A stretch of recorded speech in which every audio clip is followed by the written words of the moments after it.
let's bring on the voice of the New England Patriots. Bob Socci is with us this morning. He'll call the game, New England Patriots Radio Network, and he joins us here for a few minutes on Big Board Sports. Bob, good morning. Hey, good morning, Roger and Zach, and interesting and terrific timing as well that you would mention Joe Villano. I just came from the Falcons media availability this morning and had a chance to visit with Joe for a little while. And how did that go? What's the mood of Joe Villano these days? Very grateful. Certainly everything's worked out fabulously for him as it turned out this season after, as I'm sure you guys know, what was a very difficult late summer for him, having been with the Patriots in training camp. There was a fire at his apartment. A lot of the Super Bowl memorabilia he had from 49 2 years ago with the Patriots, he told me, was lost in that fire, and that was at the same time, of course, he was transitioning from Foxborough to Flowery Branch to join the Falcons organization. So he's gone through quite a bit on top of all of his travails as an undrafted player coming out of Maryland, making the Pats, being let go by the Pats, winding up for a brief time with Indianapolis and so forth, going back home to work with his dad's company. But here he is at the Super Bowl. Didn't have a chance to play in it 2 years ago, but it's a very exciting opportunity for him. And it looks like he's going to have a chance to suit up on Sunday for sure. And Joe is one of several local ties that we have, Bob, to Super Bowl 51. And the other big tie is Dion Lewis, who obviously against Houston had that 3-touchdown performance, wasn't used all that much in the championship game. Now here we go to the Super Bowl, and you never know what's going on with Bill Belichick and the offensive game plan. But how about your thoughts on how they might utilize Dion on Sunday in Super Bowl 51?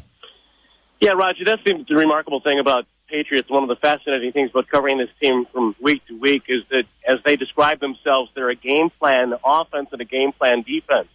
And so you may be a very integral part of the scheme one week, but the following week you may not touch the ball at all in the case of a running back. In Dion's case, though, he's been invaluable for this team, and it has certainly been, when he's healthy, an unbeatable combination to this point, as the record bears out. I think 16-0 now for the Pats with Dion Lewis, but very likable in that locker room. Certainly, it's a great story, his perseverance, battling through the various injuries, and his production as well. And I think in this game in particular, he'll have an instrumental role for the Patriots, along with James White, the pass-catching back. But I think primarily with LeGarrette Blount and Dion Lewis, the Pats figured a test that Atlanta run defense. We know the Falcons have been improved the last half quarter of the season and through the playoffs defensively, but this is still a team that has struggled to stop the run. And not that the Patriots are going to come out and hand it off 40, 50 times, but I think we'll see balance. I think Dion Lewis, since the Denver game for the Patriots, has been more involved in the running attack, running between the tackles, even more so than LeGarrette Blount. So I think, both as a pass catcher, but in this game perhaps primarily as a runner too, we'll see a lot of Dion Lewis.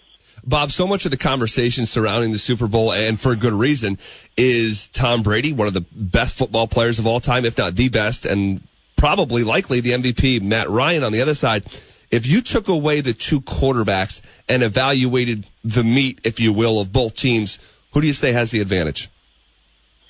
Well, I think, you look at the two teams and the way they're constructed. The Falcons have a lot of youth and speed on defense, for example, and they've got some individual stars to beat. Maybe Vic Beasley already is a star, and I should say that because he's led the league in sacks this year, and they've got some other terrific young players. Then on the offensive side of the ball, there is certainly a tremendous amount of skill in the backfield with Coleman and Freeman, and at the receiver positions with Jones, with Sanu, Gabriel. I think when you look at the Patriots, people on the outside don't see as many stars. And therefore, I think it is a testament to what Brady does for that offense and just the system itself. But I think the way the Patriots play, and the Falcons are similar to this in this respect too, offensively. Yeah, it really is about identifying the mismatch of the opposing team or taking away a strength of the opposing team. On offense, they are able to get in favorable matchups. And therefore, with a quarterback like Brady, I think Julian Edelman is an underrated receiver nationally, but for the Patriots system and Brady as the quarterback, it's a great fit because he's going to find him when he's matched up in a favorable spot for the Pats.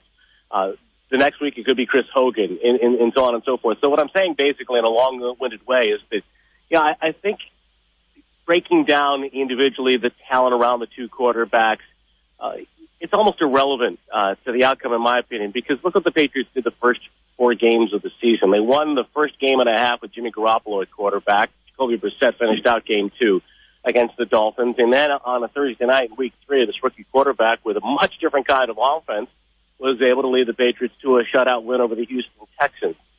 So they adjust and they adapt. And it's not necessarily because they have the most star-laden team, offensively, defensively, but I think they have a very good team. And the pieces fit, and they fit into the scheme, and there's a lot of versatility that enables them to do what they do week in, week out. We're tied with the voice of the New England Patriots, Bob Socci, with us here on Big Board Sports on ESPN Radio in Albany. Bob, it's been, and you've covered the team and been around them a long time, a little emotional week for Tom Brady with the opening night with the media and the question from the young boy on who his role model is. He got a little choked up when talking about his dad as his role model. And then I also know that his mom has been sick too, I guess doing better, but a little emotional on that topic as well. Have you ever seen this out of Tom Brady before?